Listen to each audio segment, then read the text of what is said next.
Come here, fat Lori. Oh my goodness.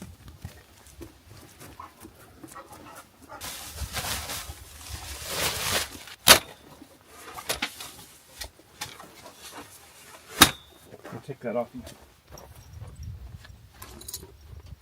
gonna sit on the other side in the shade. It's too hot out here on this side.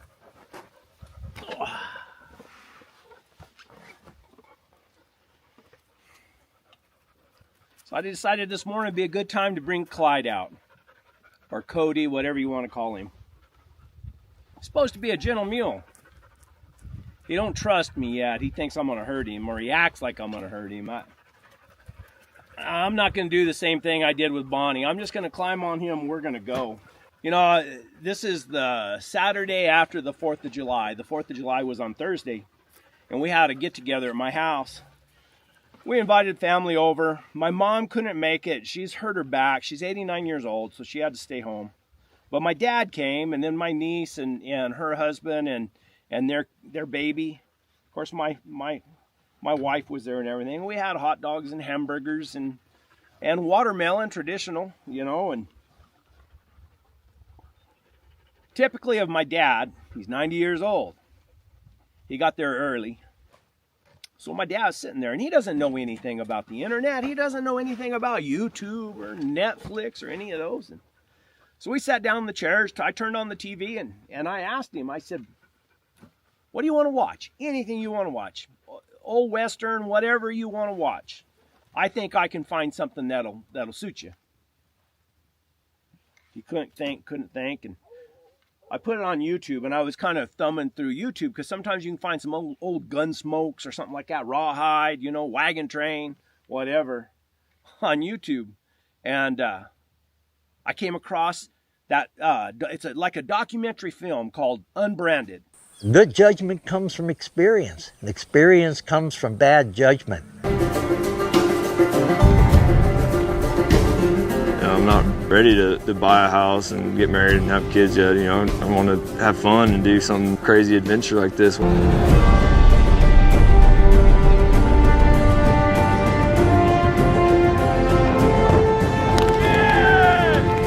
Oh God, send me now. Things are going to go wrong. I'm planning on bringing him out. When I have a down day, do whatever the hell I want.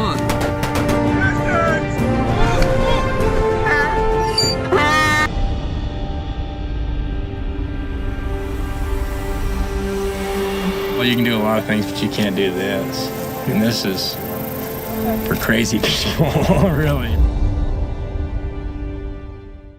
It's where a guy named Ben Masters and a bunch of his friends, they rode from Mexico to Canada. They went up through Arizona and up north. Anyway, I stopped and I clicked on. I hadn't watched it in a long time. I watched it when it first came out, and I clicked on it and started watching it, and my dad's watching it, and he doesn't hear very good, and he has hearing aids, but he still doesn't hear very good. It's like he told me one time. I said, Dad, I don't like to yell at you, but you don't hear anything I say. He said, well, you don't really have anything to say that I want to hear. But anyway, we got to watching, and he really, really enjoyed it. He was watching and everything, and he kept saying over and over again, he kept saying, oh, brings back memories. And because he used to pack, you know, him and his buddies, and like I said that in another video, you know, and that's kind of what got me started. And I used to hear, of course, I packed in with him a few times, not a whole lot, but a few times.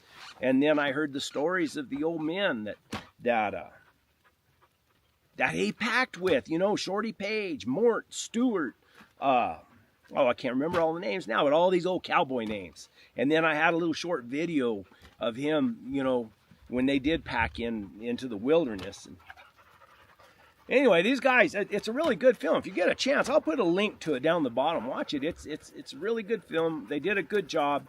They for the first part of the trip, they had a support vehicle because there's not much water in southern Arizona, so they wanted to do it right. And they did it all on Mustangs, on wild Mustangs. They captured these Mustangs, and they broke them and trained them. They had some professional help. And anyway, it's a good story. And I was sitting there thinking while my dad, you know, sitting there saying memories, you know, and I'm thinking how much time I've been wasting just, I don't know why, I just got, Agnes and everything going. Jet Johnson got old, Jenny died, and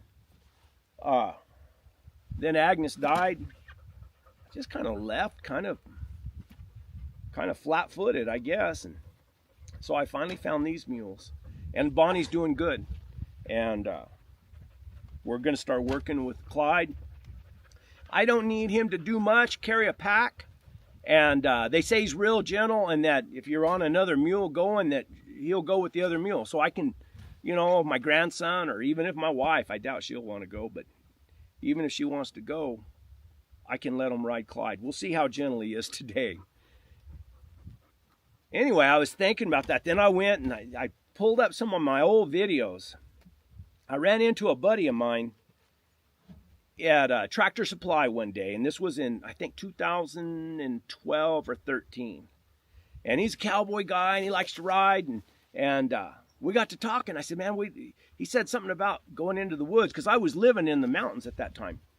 And he said, man, I'd like to pack in and do this and that, and he has some pack equipment and everything. And now we got together and we said, all right, let's make a plan. The first year we left right out of my camp, and we rode, I don't know how many miles it was.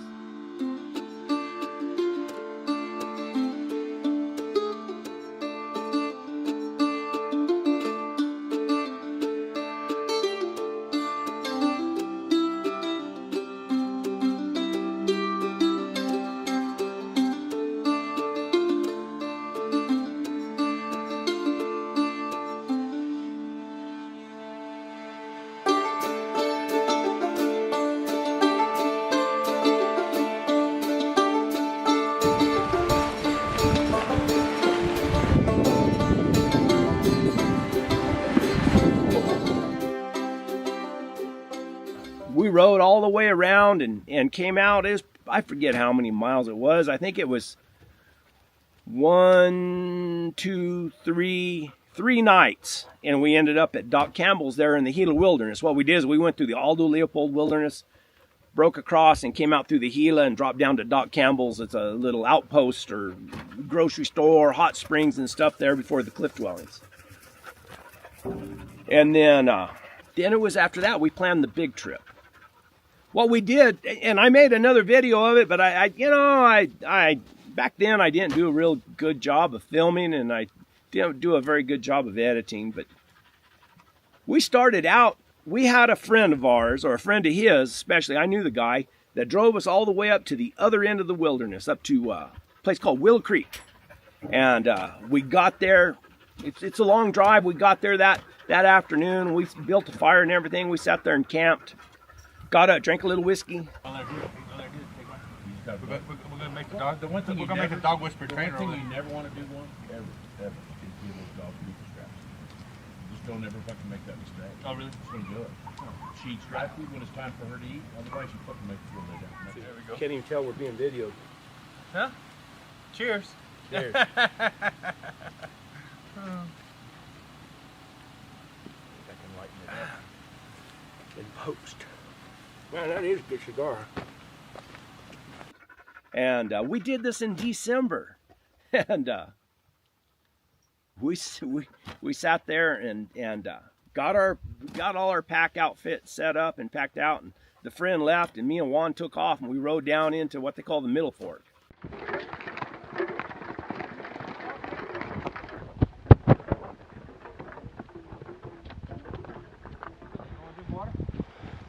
Well, that might sink off on you. It's frozen.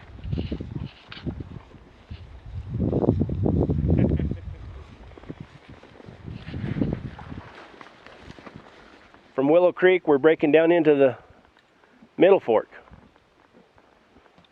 after being lost for a while. Off and on, huh? Off and on.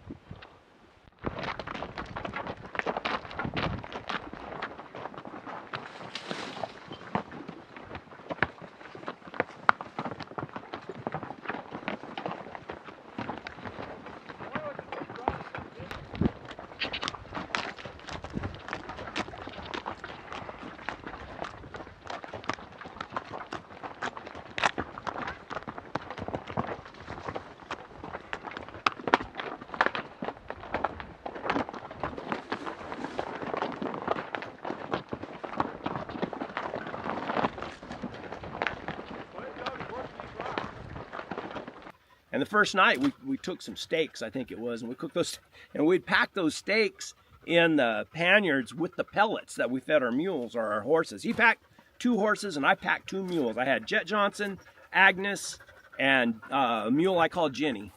And I got those steaks out, and they were green. They were still in the plastic, but they'd turned green from the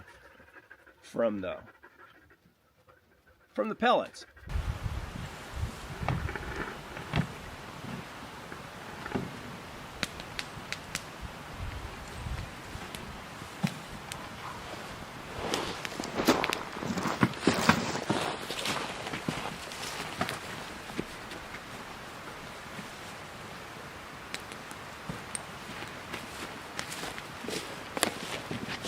Having steaks tonight.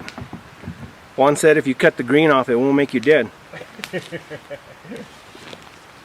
right. It does look nasty. It's our first night's pack camp. First night in. We're down the middle fork. I think we did about 12 miles yesterday. Low last night was 14 degrees. Or not 14, it was 18. Low night before last at Willow Creek was 12. I slept pretty warm. I didn't have any problems. It's 23 degrees now. The sun's starting to come up. Moonbeam over there, the bay horse, he kind of got a stomach ache. And then Rooster, he looks like a blue roan horse to me. He got a stomach ache this morning, so mules are doing good. We let them graze for, oh shoot, I bet a couple hours last night. And there's lots of, you can see there's lots of grass in here. So that was good for them. And they ate their pellets. So another day we're going to try to make it to Jordan Hot Springs today. So that's it. Fine job. Sure, diving there? Yes, sir. We've done a fine job. Anyway, we took off and went down and the trail was washed out down there, and we ended up in a really bad spot, and had to lead the mules down through there and the horses down through there. It was bad. It was kind of dangerous. The camera doesn't do it justice, but man, it was straight off on the side and washed out and everything. And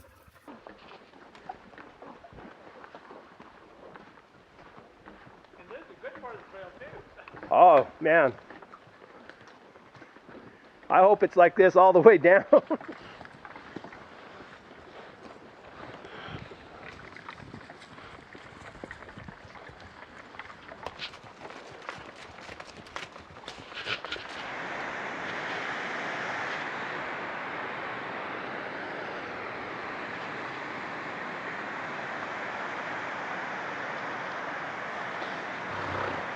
Sounds scary, that water, doesn't it?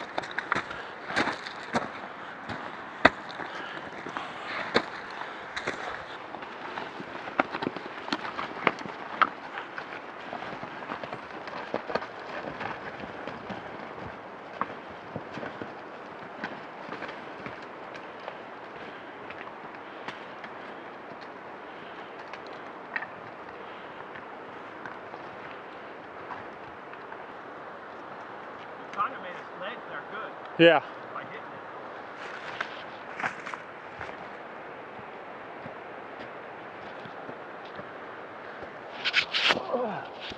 Oh, cat.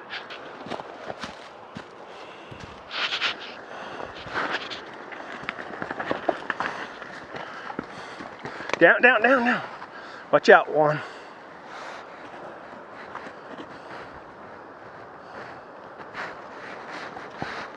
He's going. I think old Agnes did about the best job, didn't she? Even better than the little black mule. I trust the little black mule. I've seen her do some amazing things. Oh, look at her back leg bleeding.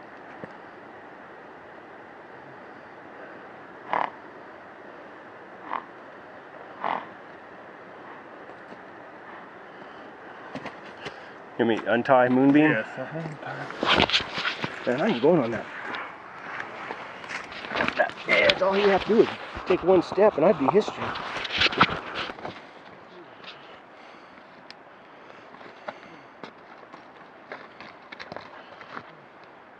Pay attention to what you're doing, Sarley.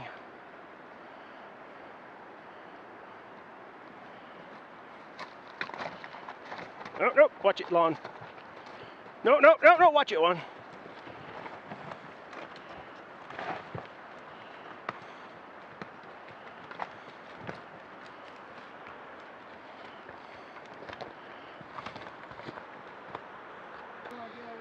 Just go right, get to that other side somehow. Here, I'll give you Moonbeam.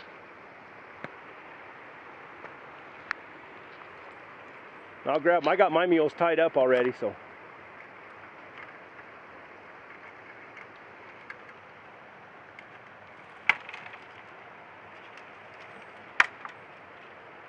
We finally got through there. Beautiful ride though. The Middle Fork's a beautiful canyon to ride through. Big bluffs and, you know, pillars on each side and the rivers running through there. It's a beautiful place.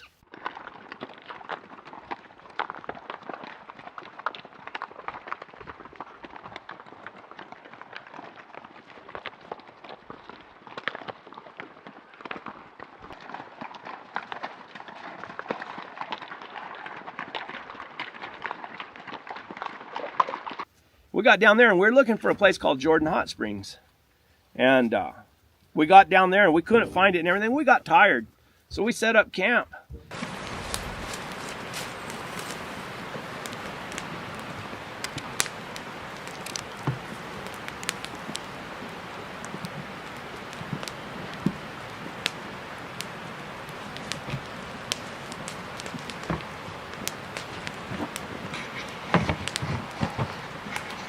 And we thought, well, we must have missed it. It must have been, you know, up the river a ways, and we just rode past it. We got everything packed up and everything and tied down and rode about 15 yards down the river, and there it was, the hot springs. And that's what we want to do, is get in the hot springs.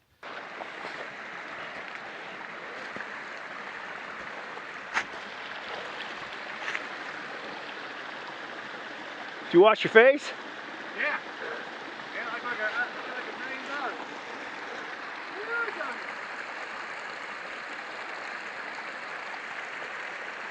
They're big, huh?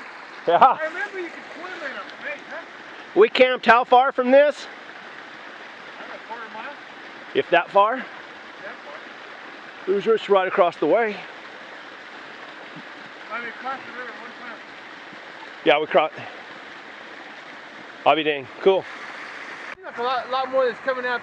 There's a lot more water right here than it does at the top where it's coming out. It does, huh? It's supposed to be real good for your bones.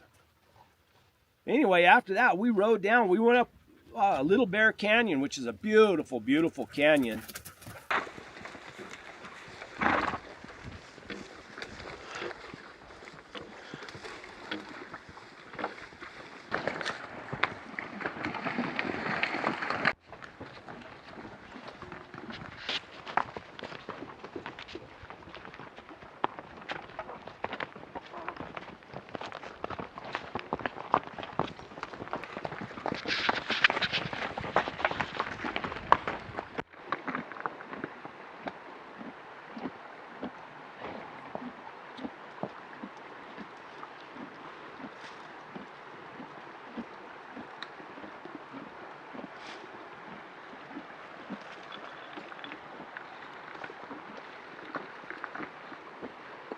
How many times do you think we've crossed the river? 50 times?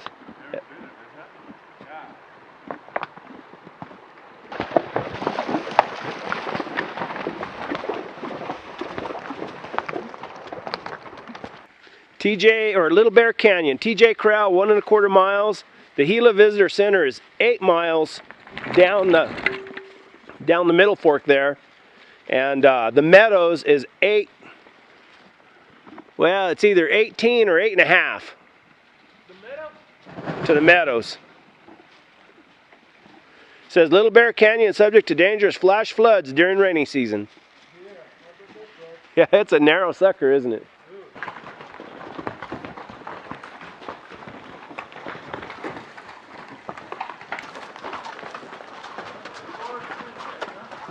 Man.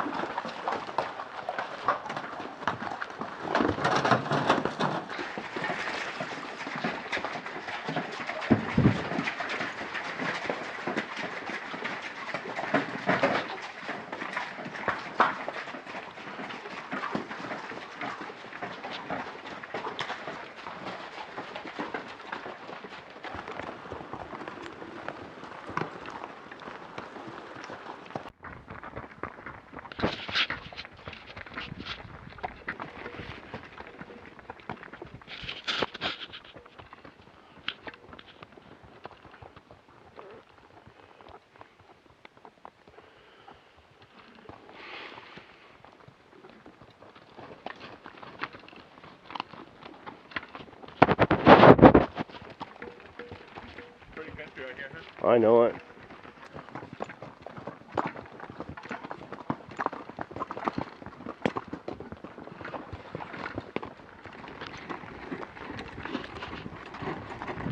Dropped out there by TJ Corral. Went up the highway, had to ride up the side of the highway to Doc Campbell's, and we rented a little room that night. That was our third night, I think. Third or fourth night. Third night. Rented a little room there, which is really, really nice. This was our fifth night camp. Pretty rough. We threw 3-4 shoes, so we had to bug out to all the little outposts, Doc Campbell's, and get taken care of. So they had a room to rent, so that's what we did.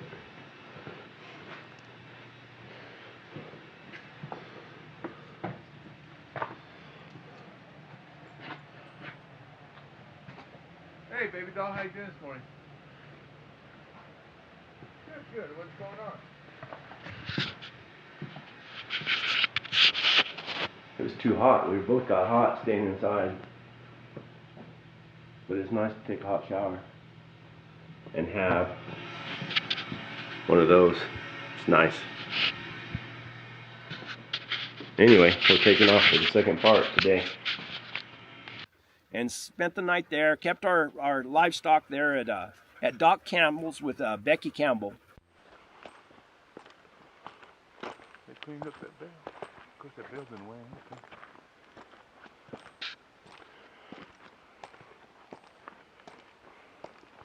Not a lot of food value to it, was there? I like they got some things from fed my horses. Look at old cat, he's tired. Look at him hanging out that lip. Look at that. They even have kennels for the dogs.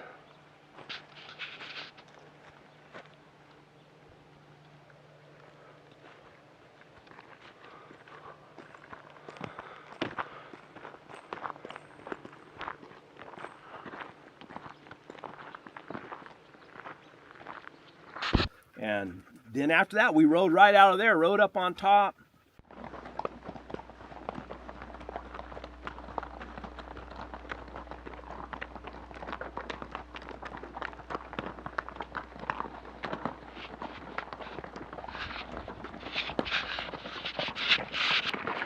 We got a cheater back there.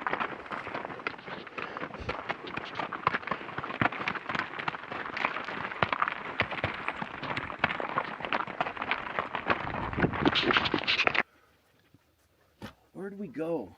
Oh, we went down. Remember, we crossed, I think it was the East Fork River.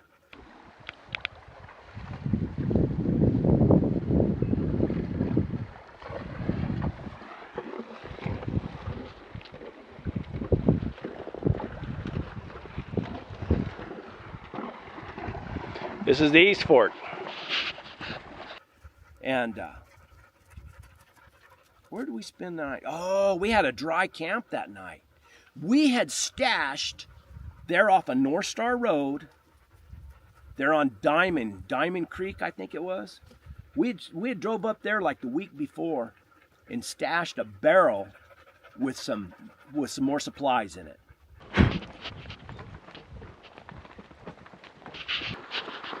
There's some elk back up there on that ridge and those trees. Easy, easy.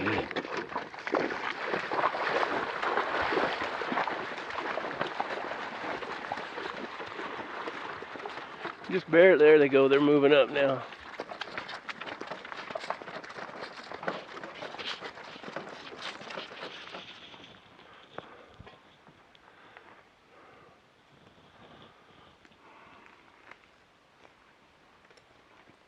This was where our stash was.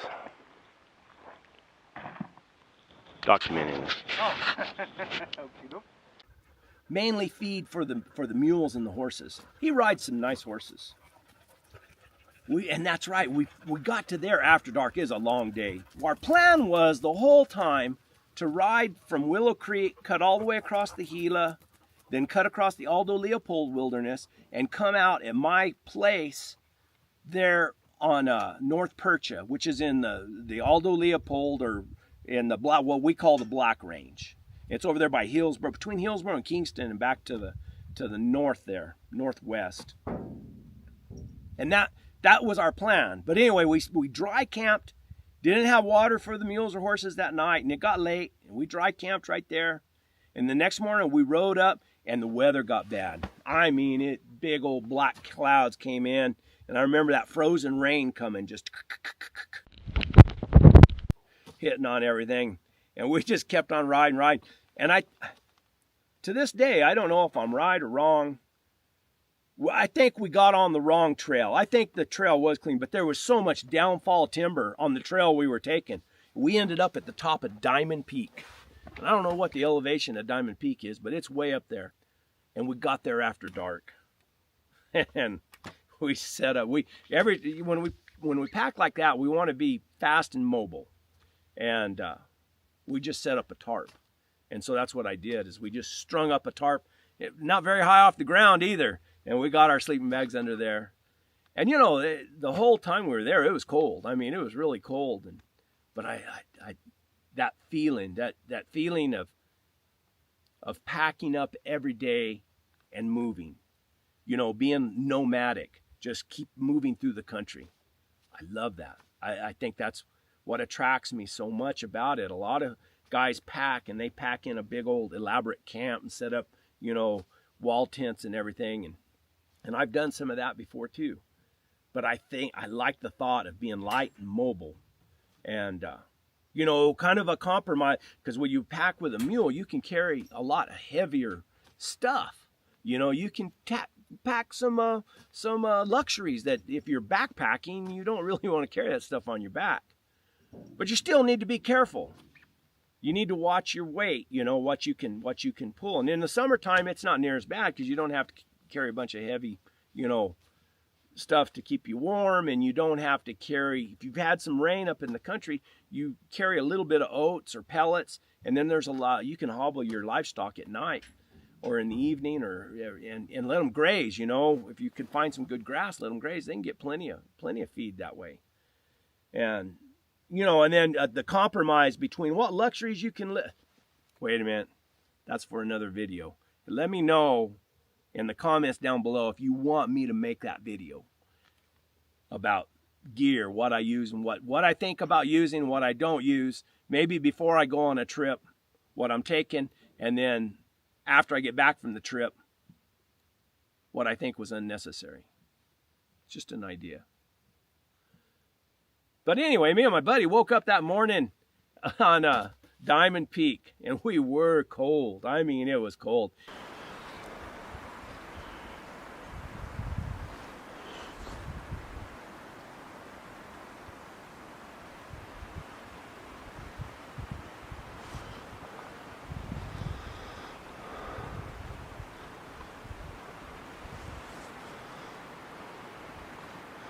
Cold, cold, cold this morning.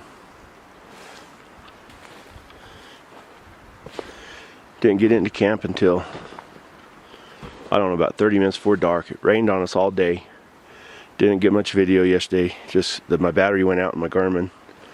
You can see. Rained on us, froze everything solid. We got wet. Well, we got soaked, really.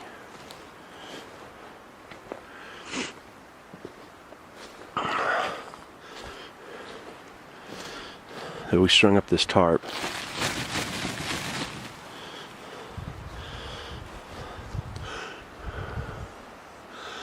Ended up sleeping pretty good, really.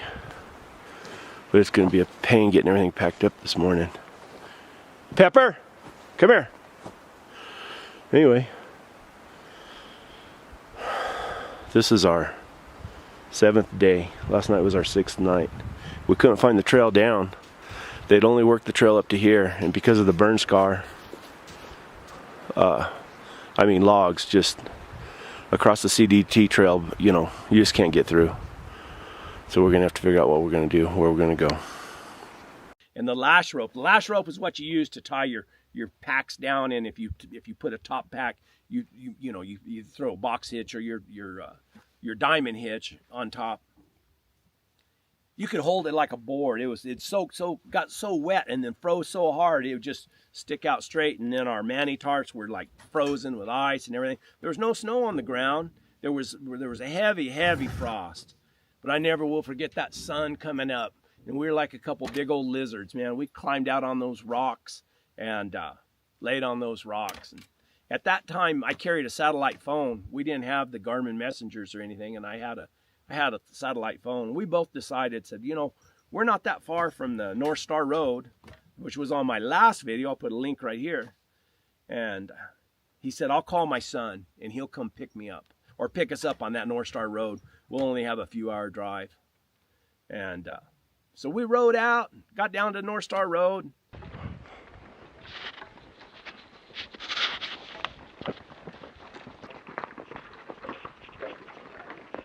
What kind of trees do you think those are, Juan? Yeah.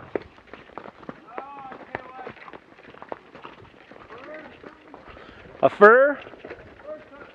Yeah, maybe a fir.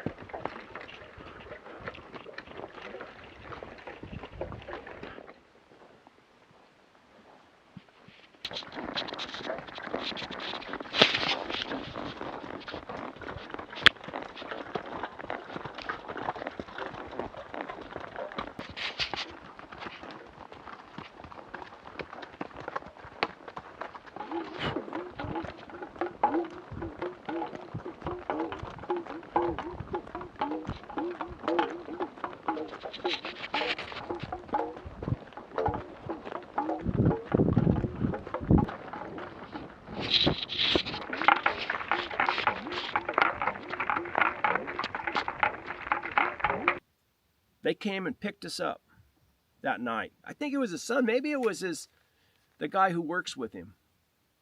But anyway, I sitting there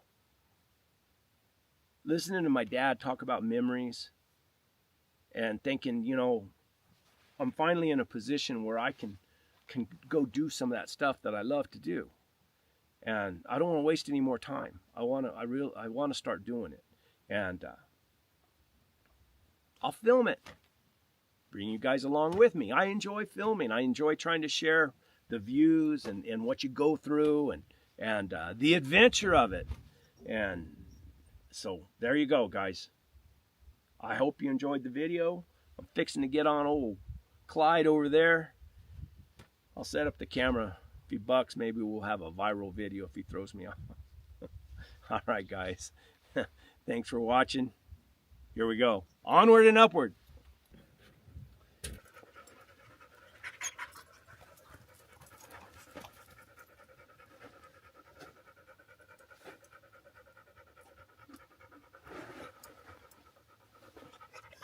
I think his mane's going to have to be roached.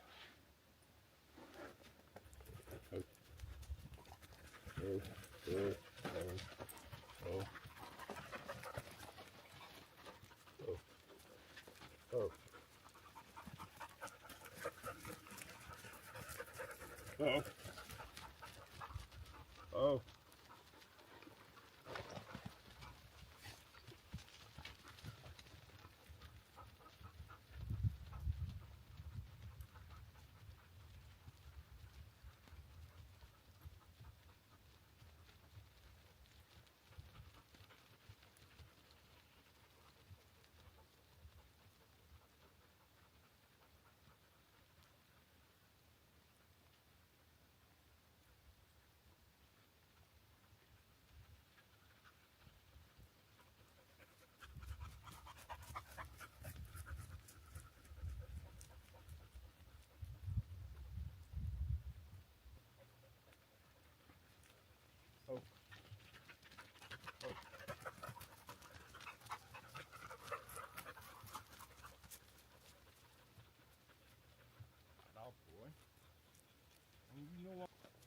Not too bad.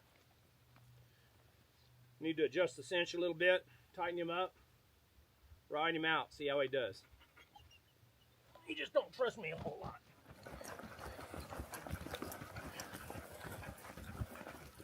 Not bad. He walks out pretty good. He's kind of watchy of me still. He don't trust me. I don't blame him. But really, he's not bad. That typical mule. They always got their own ideas about where they want to go. Like he always is listening to the right, listening to the right. Just got to keep, why you can't just point them in one direction. Them say, yeah. Here's a little cow trail. Let's see if he'll just stay on a trail. Maybe if he has something to follow, he'll be all right. So here's a little cow trail.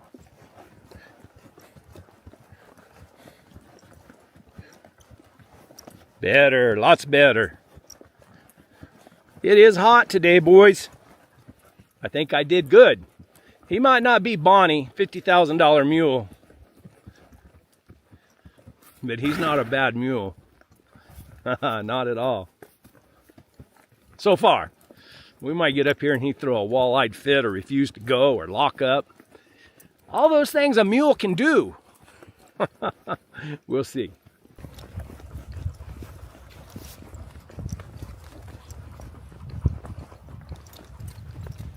Oh, he stops good. Oh, that's an important thing. Let's go back to the trailer, buddy.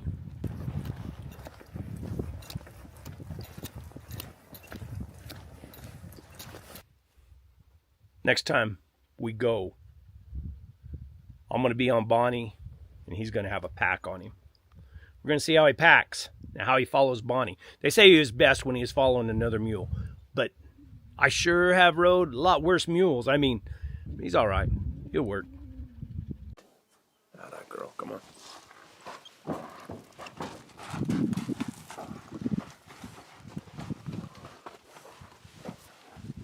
I'm gonna have to get some fly spray or some bug spray. These mules are real tender right here, and I can feel she's getting bit right there. When it gets hot down here, it's terrible. She lost a little weight.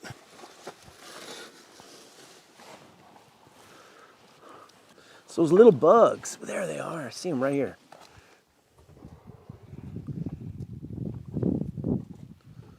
Nasty.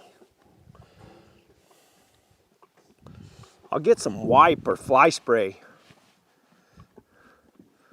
Have to start doing that every day. Wiping them down. She's real thin skinned for a mule. She must have had a real breedy mother. There you go. That's how you use a morale. You know, my son-in-law, married to my youngest daughter, sent me a link to a video of Kevin Costner. I'll try to find it on YouTube, and I'll put a link down in the description. And he's receiving an induction into, I don't know, it's the Western Heritage, something in Oklahoma. But it's about him making, Western movies or cowboy movies and everything. And it's real interesting. It's real entertaining to listen to.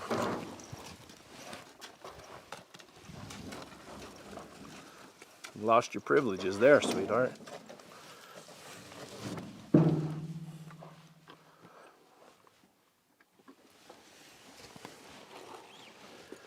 I don't think you'd leave me, but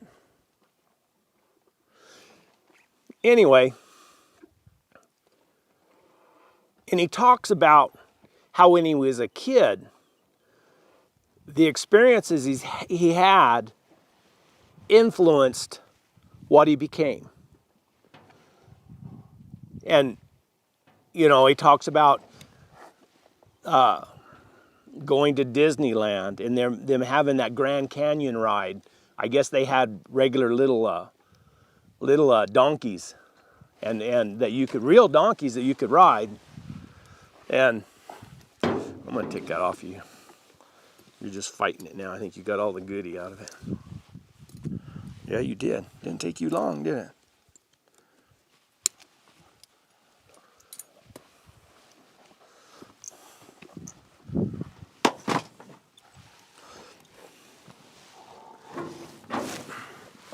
And then, you know how when he was a kid, he was always playing, you know, like cowboys and Indians. And also how a neighbor down the road had a pony. And he used to go ride that pony all the time. No, sweetheart, leave me alone. And that's not hay. That's not hay. You gotta hog the show, don't you? Man, I hate those little gnats. Anyway, and he talked about how it influenced him and how those things that influenced him when he was young is why he makes movies today. And it got me to thinking about when I was a kid. I mean, I remember watching Westerns with my dad. And then I remember we always rode. I mean, that was just something we did. My dad was a horseman, or is a horseman. He's still alive at 90. And we rode. I mean, that's what we did. You get out of school, you know, we went and we rode, you know, and we were always competing and doing this and that and going places. But then, as I got older, the horse was my transportation. And I'm talking about when I was probably 5th grade, 6th grade, 5th, 6th, 7th grade, something like that. A horse was my transportation. It was my freedom.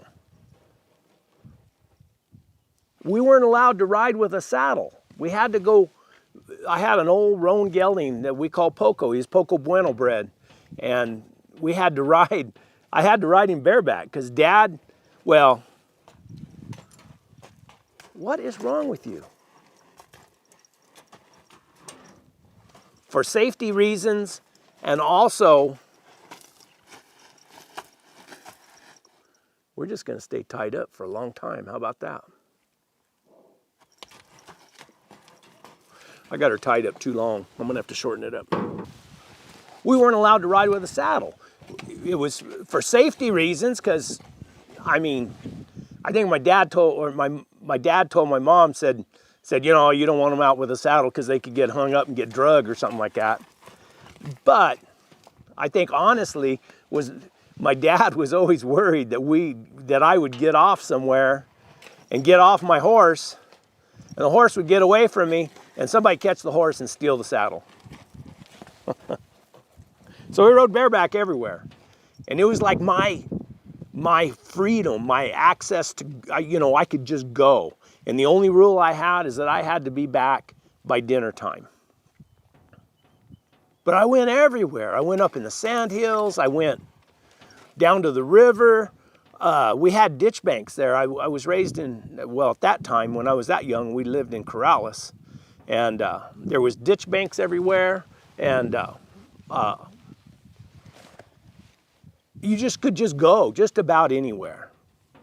And then later on, I remember at night, after I got older and we'd moved out to the ranch, I used to watch Gunsmoke every night at 10:30.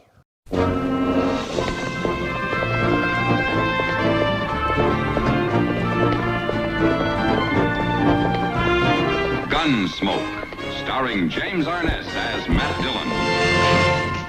I stayed up late back then. No. And my favorite episodes was when Matt Dillon was loading up and he was going somewhere, and I can still see him, you know, sitting out there with a campfire. I always wondered how they where they carried their coffee pot, because he didn't ever have a pack mule that I knew of. And sitting there by the fire, drinking coffee, you know, and whatever would happen, but he'd have a destination. And then the same thing with, one of my favorites was How the West Was Won.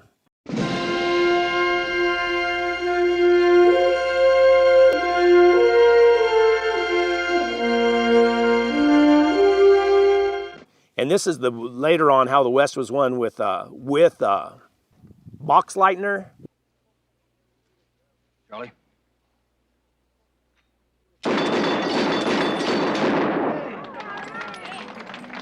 And I'm having a brain fart.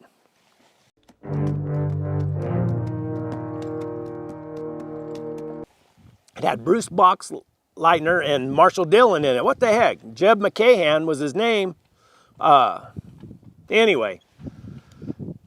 And there was always like destinations. They were going somewhere. There was, you know, they had like a mission and they were traveling through the country. They were traveling. And then the books I used to read, I read these fantasy books. I read The Hobbit. I'm looking for someone to share in an adventure. An adventure? On an adventure!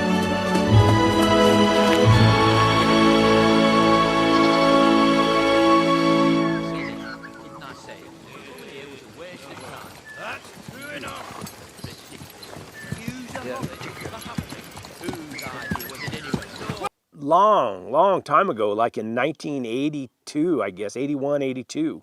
And then I read the Trilogy of the Rings, you know, another J.R. Tolkien book. But they had a destination. They were going somewhere. They had a place to go, and they were cutting through the country. You know, and not riding, you know, not on buggies or spaceships or anything like that. They were either hiking, walking, or they were riding. A lot of times they were riding. So I was thinking, you know, how did that? And when I was a kid, before I rode that roan gelding, Poco, my dad bought me it was a Welsh pony. The meanest animal alive. That thing threw me all the time.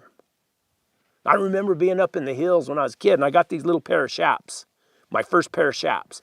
They had pockets, and I remember finding a little baby horny toad, getting off that little Welsh pony. No. And taking that horny toad and sticking it in my pocket and taking it home. And when I got home, he was dead. He was smashed in my pocket. I remember wearing those little pair of cowboy chaps all over the place. I remember wearing them to the neighbor's house down there. I don't know. But anyway, you know, it kind of makes you wonder, those kind of things that happen to you when you're young, how they shape what you like to do after you get older. I know now, you know, I can come up here and ride. And this is probably just an easy day. I'm doing it more just to train this mule and get this mule exposed and me get confidence in her, really. And get the dogs out and exercise them. But I can't wait. I have destinations I want to go to. I have places I want to go. I want to travel long distances on mule, you know, just like they did back in the old days, you know. And I'm not a traditionalist in the sense that, you know, I'm going to use all mountain man gear. I like to use my modern gear.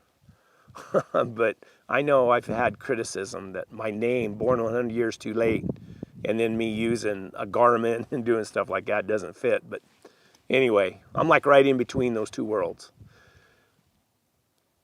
I got places to go, you know, things I want to see, and that's why I'm so excited about this mule. And I wanted to make sure I did her right. I didn't cause a mistake. Agnes was good. Jet was good. But this mule has some things about her that I think's a lot better than those two mules. And I want to, and the thing, I'm still going to go out and lope my do my circles and my figure eights and my basic, you know, training like I would on a horse. And if she moves around pretty good, I might even go rope some steers on her.